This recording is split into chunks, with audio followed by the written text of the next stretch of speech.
Welcome back to the Group Practice Accelerator podcast, brought to you by Polaris Healthcare Partners, where we leverage decades of healthcare and business experience to drive growth in successful group practices just like yours. If you're a healthcare entrepreneur and you're interested in building, scaling, or exiting your group practice, you've found not only the industry's leading resource for business education, but a team of trusted advisors dedicated to helping you achieve and exceed your goals. In short, the team at Polaris creates clarity, confidence, and results. I'm your host, Jamie Falasz, and the Group Practice Accelerator podcast is on the air. Well, hey, everybody. Thanks for joining me again today because I've got a guest here with me, one who you all love to hear from. And I know this because I've got the metrics and analytics to prove it. And he's got great knowledge and a great opportunity that he's going to share with you here in a few minutes, or we're going to share. But before I introduce him, I want to build a little foundation for today's conversation. So as you all know by now, if you're on LinkedIn, you follow us on Facebook or Instagram, or you see really any of our marketing, Polaris is going to be holding its next chapter in its Masterclass series on doctor development called the Leadership Advantage. And that's going to be January 15th and 16th in Charlotte. So this is really a perfect opportunity for owners and associates looking to hit and then exceed even $1 million a year in production. And we know you can get there. And we want to hone those leadership skills necessary and the operational nuances necessary to carry out what we know is very doable in terms of the benchmarks and sustainable practice growth that we know you want to achieve. Again, it can be within your four walls, your practices, your organization. And that type of content goes hand in hand with really practical takeaways to scale effectively and efficiently. So we're not just chatting about theory here. And it's virtually impossible to experience that type of growth without the proper standardization, protocols, and processes in place from both a clinical perspective, but also, and I'm yelling this in all caps, from how we are managing those now very effective clinical and operational improvements, right? Because if we don't manage them right, there'll be zero sustainability, zero growth long term. So now that you know what we're going to be talking about in today's episode, I'd like to reintroduce today's guest and my friend, Cary Smith, co-founder and CEO of Dundesk. Cary has been on our show a couple of times, as you know, and our listeners have told us that they really find a lot of value in what Cary delivers, and we're grateful that he's here. And that's why we've invited him to speak at our January Masterclass in the midst of other powerful sessions around doctor development, retention, and operational streamlining. So you're going to want to come see him in person at the event too. Cary, welcome back to the show. Thank you, Jamie, for having me. Yeah. Always good to see you. Let's jump right into it like we always do. Well, so I want to talk about your session during the January Masterclass, because you're going to be breaking up the middle of the day when Dr. Vivek Solanki is going to be presenting. And as you know, he's a Polaris clinical coach and has a group practice of his own, but you're bringing a little bit different spin to the day from an operational perspective. So I want to start by A, saying thank you. We appreciate it. We're so excited that you're going to join us and that you'll be there. And B, let's define what that's going to look like without giving away the farm, because we want people to come to the event, of course. So maybe you could start with a little overview, and then I'm going to nitpick you with 100 or so questions. How's that sound? Okay, that's fine. That's fine. Yeah. So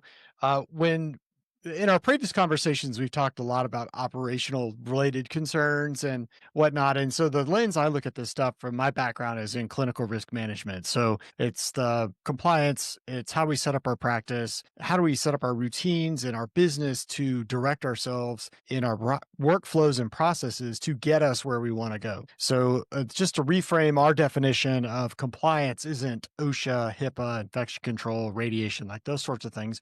It includes that. But if you look at a higher level story and say, what is compliance? Well, compliance is everything we do day to day to help our business achieve a goal, to move in a certain direction. And if we are not top to bottom in our organization doing the things we need to do to move our organization to the goal we want to obtain, then we are out of compliance in those regards. So some people would say, compliance are these rules we have to pay attention to. And I'm like, nah, well, kind of, yeah, we do have to pay attention to the rules. But the reality is that's part of dentistry. It's part of our group practice and how we move forward in time.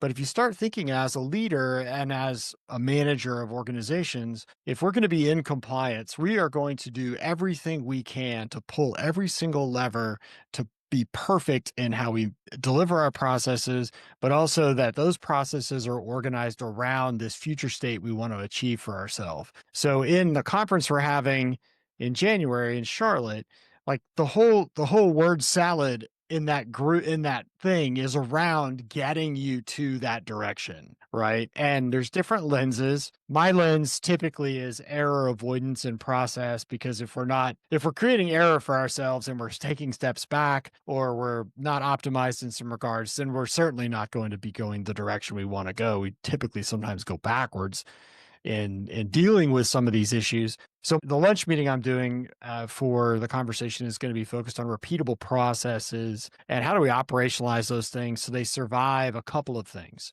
They survive time, which is the degradation and drift of our disciplines, right? We want to avoid that. And the other one is turnover. Like, how do we set up our systems to endure the constant churn that we have, that we'll always have as business owners?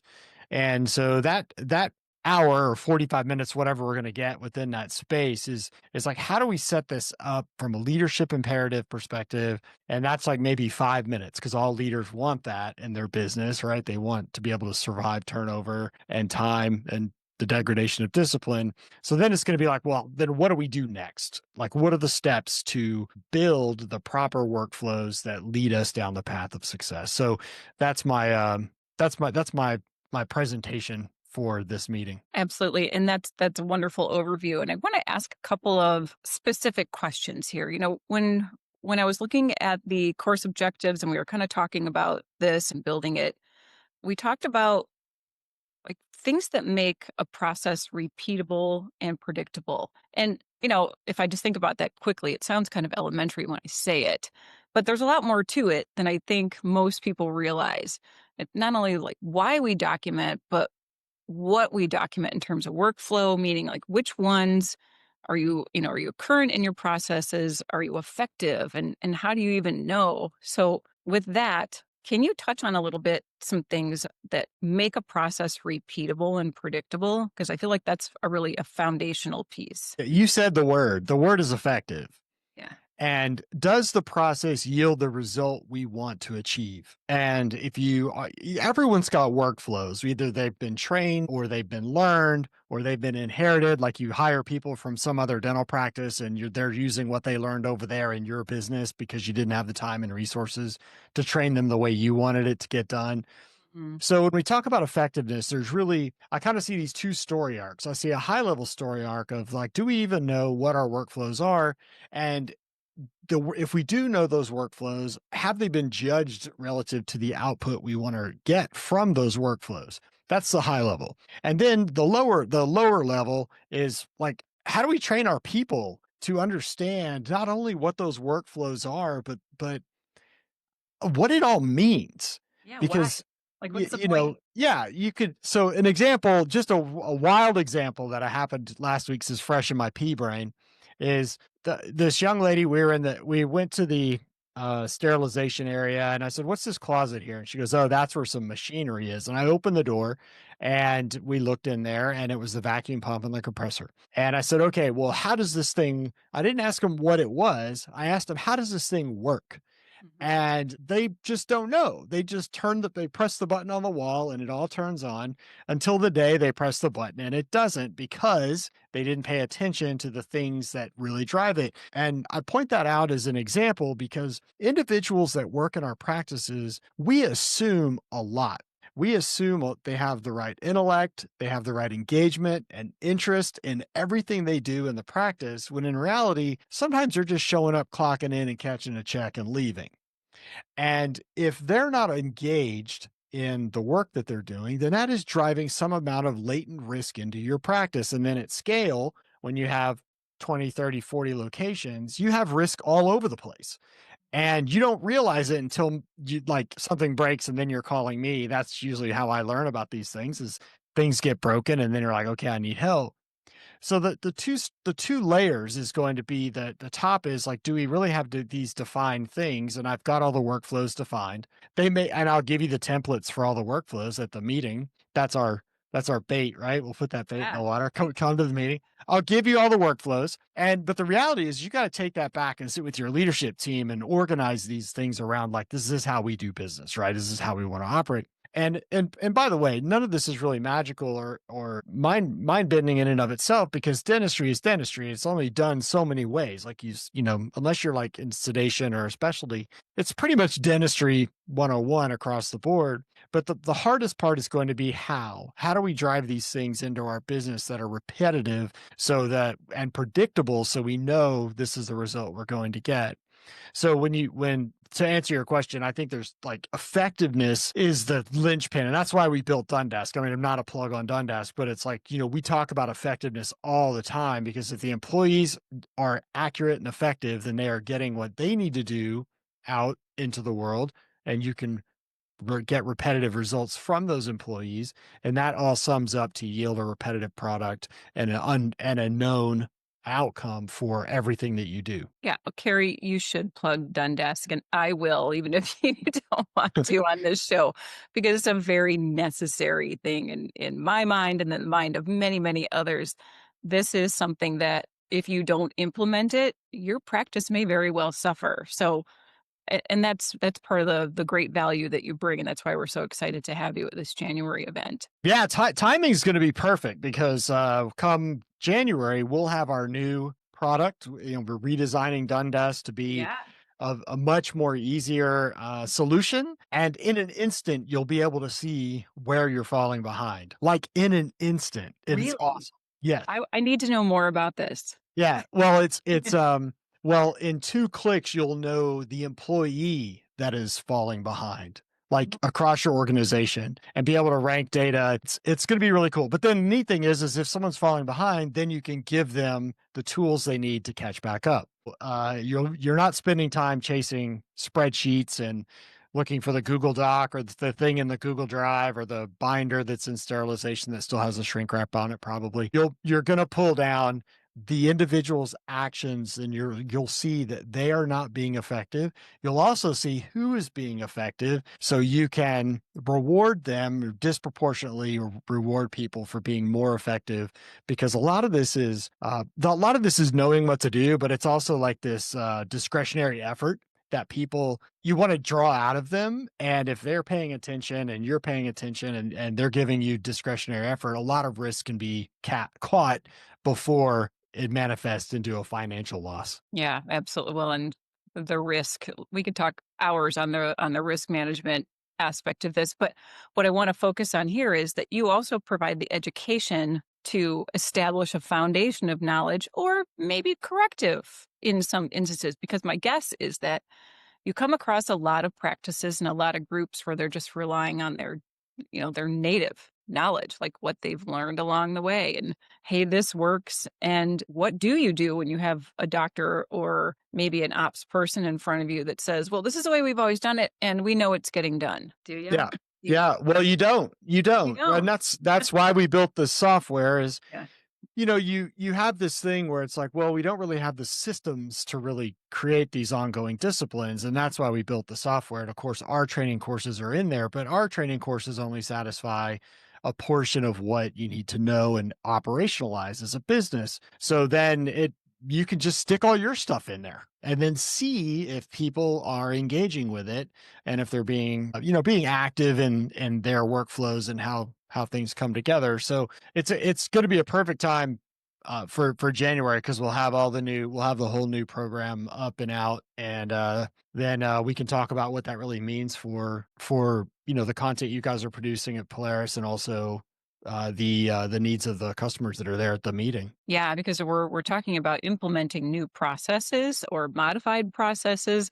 Like you've got to have a way to lock it in. Yeah, yeah. Right. Well, if it doesn't exist, right? I mean, it could be really. That's the thing is like a lot of times people go to these meetings and I've been there. I mean, I've seen them. Like, they'll have this expensive binder. They spent $50,000. They flew their team out to some luxurious location. They learned a bunch of good material, but 1 year later, they're not using any of it anymore. And Right. and it just ends up being like, just okay. Well, why did we go in the first place? And the result the designation of the intention of why we went was not preserved in the processes we develop in our business. Well, and that's one thing that you have in common with Polaris or Dundesk has in common with Polaris. Like this isn't a one and done, let's get some theory in a binder and send you along your merry way.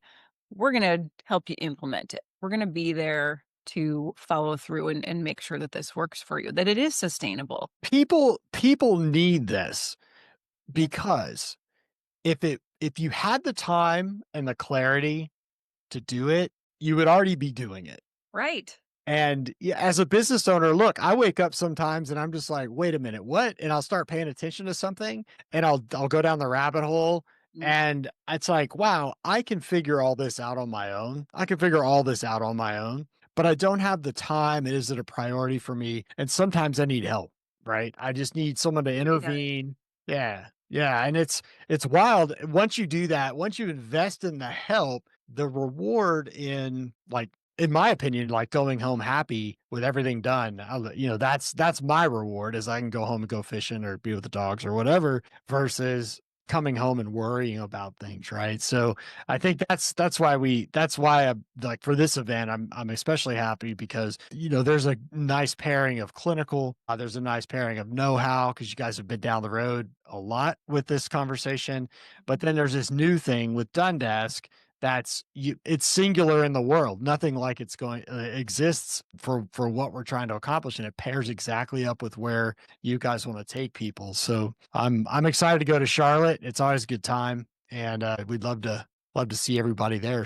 And that all ties beautifully together with a recent podcast I did with a group practice owner. And we were talking about like the hustle, hustle, hustle, people working, 18, 20 plus hours a day. And sometimes they seem proud of that. And like, my heart always goes out to them thinking like, why? Where is the harmony? Where is the balance? And I think most people deep down really want that balance. And sometimes they just don't know that there are tools and processes that can really help them get that balance that they're looking for. Yeah, you can grow your group. Yeah, you can be successful. And if you have the right tools and experts to help you do that, you can also shut it off at the end of the day when everything is done. Yeah. Right. Yeah. I just plugged in this extra hard drive that I had for some reason. I was like, what is this? And I plugged it in. It's a bunch of pictures of my kids when they were like 2 and 3 years old, right? Little. Yeah. And I'm like, where did that time go?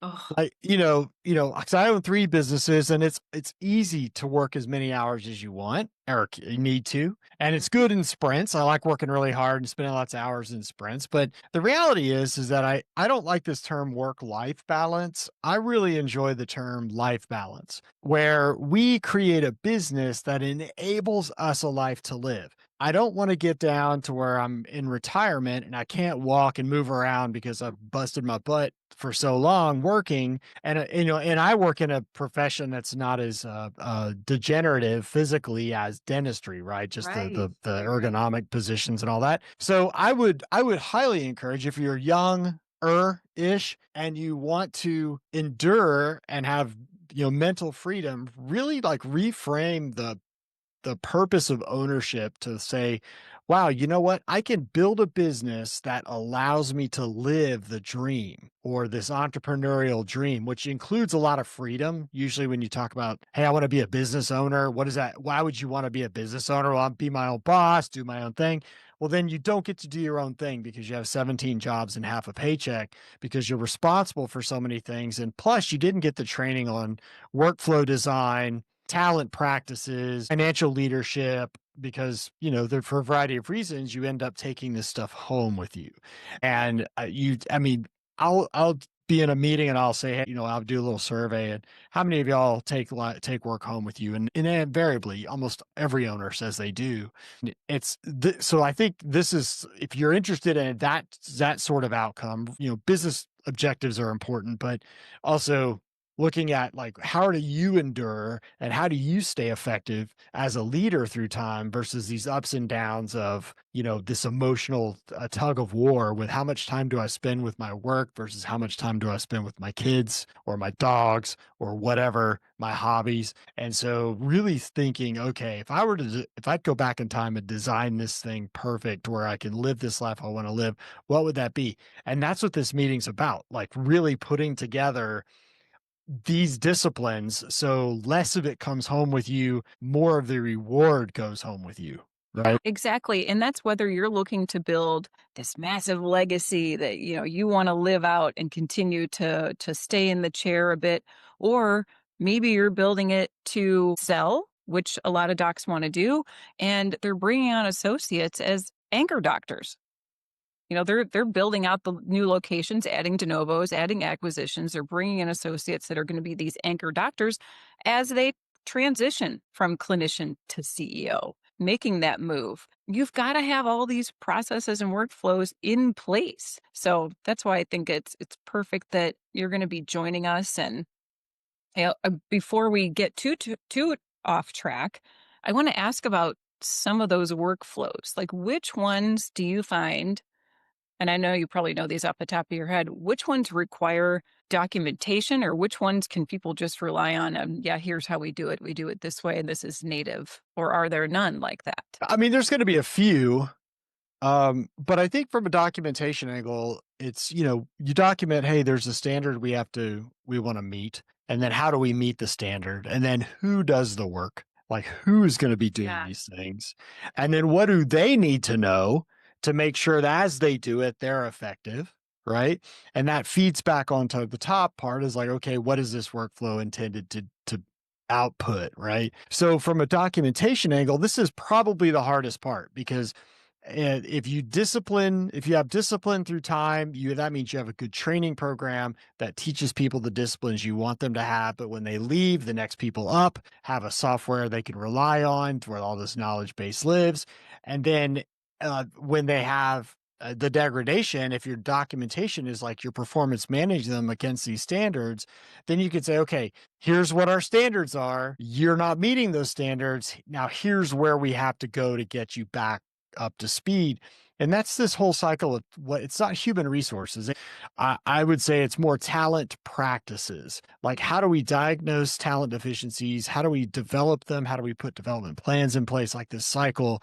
That's a workflow in and of itself that definitely needs lots of documentation. So it's not so much like what needs documentation and what doesn't is do you have time to make the documentation? And then do you have time to evaluate your business against your standards to validate the documentation or your processes are in a good spot? And no one has time for that because no one does it. Say, do you know anyone that has time for this? Yeah. I 'Cause mean, I don't.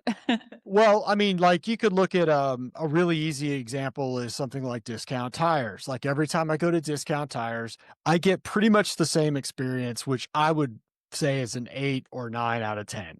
Yeah. Like the guys, they're usually young men, are very well trained, Yeah. and they know they do a ton of business over there. And that's because executive leadership made that decision. You have other businesses where you walk in and you can't find anyone like I was in Walmart, regrettably, the other day, and I went in Walmart and, nothing against Walmart, but there's like, well, first of all, if you can't find what you're looking for on your own in a Walmart, you've got some serious problems. But Yeah. You're also there- out. there's just the only person I know that's going to be there is the guy who's at the security at the door, right? I know he's going to be there for sure, but they just have, lots of turnover and they have very few employees relative to their space. So they have to have a really, really good training program to bring those people up as they come in. But it's an executive leadership decision to not have like high touch service. It's basically people oriented at the front to just check you out and take your money. And if you're stealing stuff in the back, they don't really care because it's all made in China or whatever. I don't know. It's all cheap stuff. So How do you really feel? well, yeah, I mean, you just like, Yeah. but you go into a business and you experience things, and those are leadership decisions. The other example I can give, if you want to cut out the Walmart piece for preservation of the integrity of this podcast, is you go to Waffle House. right? Mhm. So you go to Waffle House, and when do you go to Waffle House? You go to Yeah, Waffle House at like 2 in the morning, right? you absolutely do. Because it's like the only thing open that's, okay. But during the day, there's no line at Waffle House. There's a line at Starbucks. There's a line at, the coffee shop, whatever. And there's lots of competition, Cracker Barrel and all that. So when all those are closed, you're adversely selected. And it's like, why can't Waffle House be really, really amazing breakfast, full lunch, dinner, like the whole thing? Because they can't, because leadership made the decision that that's the life they're going to live. Mhm. So, when you talk about documentation, well, put the documentation aside. It really starts with leadership imperative and what kind of business do we want to build? And then Yeah. how does that present itself to the world? And by the way, how does it present itself to our people? So you bring your people close to you. So again, they understand where they live. They understand what they need to do. And then that allows them to take ownership of their jobs and give you that discretionary effort and ensure that their workflows are done to the highest quality possible. Yeah, and you just said some words that are some of my favorites. What kind of business Waffle House? at 2 AM? Yes, because I've never done that before. I don't know what you're talking about. What kind of business do you want to build? This is what you have to Yeah. sit and ask yourself. And that's what this event is all about. Do you want to stay where Yep. you Do you want to stay where you are? Cool. Maybe this isn't for you. But if you're looking to build your business, build it within your organization, develop your associates, develop yourself into the leader that you know you can be, and learn how to make it repeatable. Implement this all into your business in a really impactful way. Then yeah, you should join us for sure. Well, let me just throw a number at you. I mean, Yeah, I think most people would agree they want a better business. They always want to learn new things and try sure. to implement where they can. So, okay, so there's 47 workflows in dentistry, right? I'm going to give up the lunch a little bit here, but there's 47 workflows. And most of the time, as an owner, you would be super happy with somebody executing perfectly 9 times out of 10, Mhm.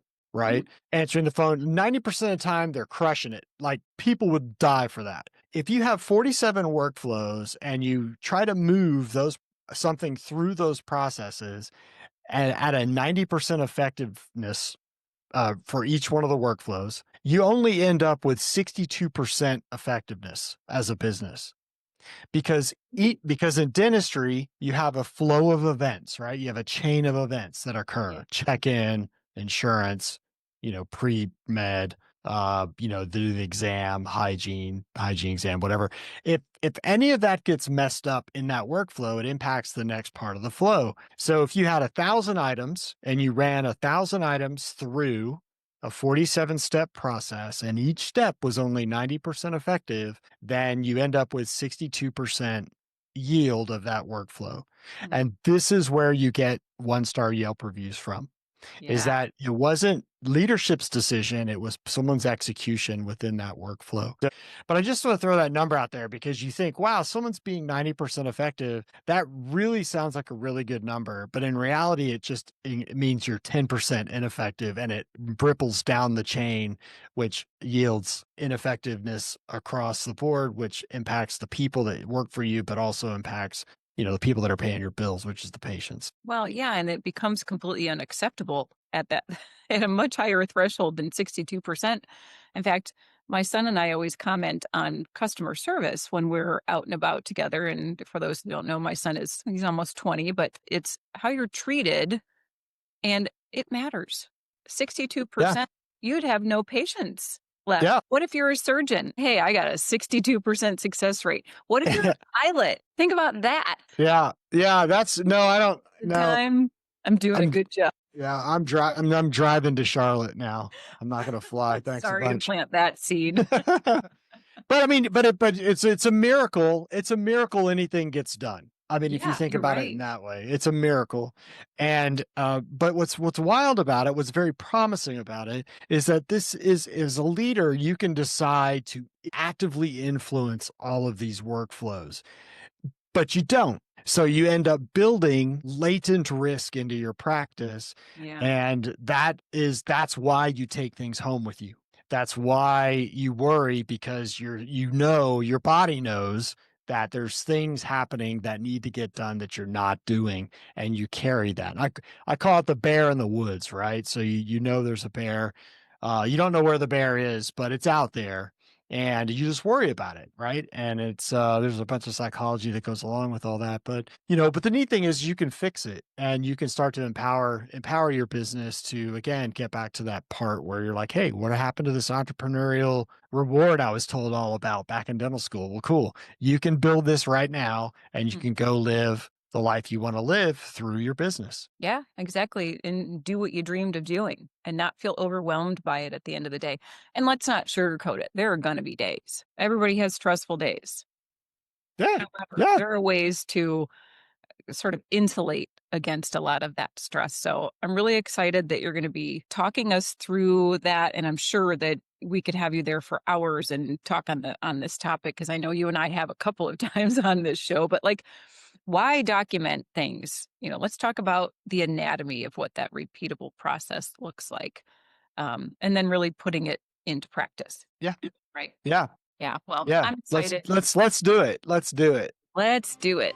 Well, I'm really excited that you're going to join us. Can't wait for that January event, January 15th and 16th in Charlotte. And I'm going to link to that in the show notes. And I'm also going to link to Dundesk because if you aren't familiar, I don't know how you couldn't be. Cary's been on the show a couple times and it's been super popular episodes. Please go check out Dundesk. It's something that I feel and a lot of us feel that you should not be living without. So please check out Cary. And Cary, thank you for sharing your guidance, your knowledge with us today. And I really look forward to seeing you in January. No, I appreciate you, Jamie. You're kicking butt. Thank you. Thank you. Well, as always, if you'd like to schedule some time to learn about any of Polaris Expert Advisory Services, or there's a topic that we haven't covered that you'd like to hear about, you can just send us an email to info@polarishealthcarepartners.com, or you can always reach us by visiting the website. Just go up to that Contact Us button at polarishealthcarepartners.com, and we'll get right back to you. So thanks so much for being a loyal listener and subscriber. If you enjoyed today's episode, please share it with a colleague or friend and leave us a rating on your favorite podcast platform. We'll see you on the next episode of the Group Practice Accelerator Podcast.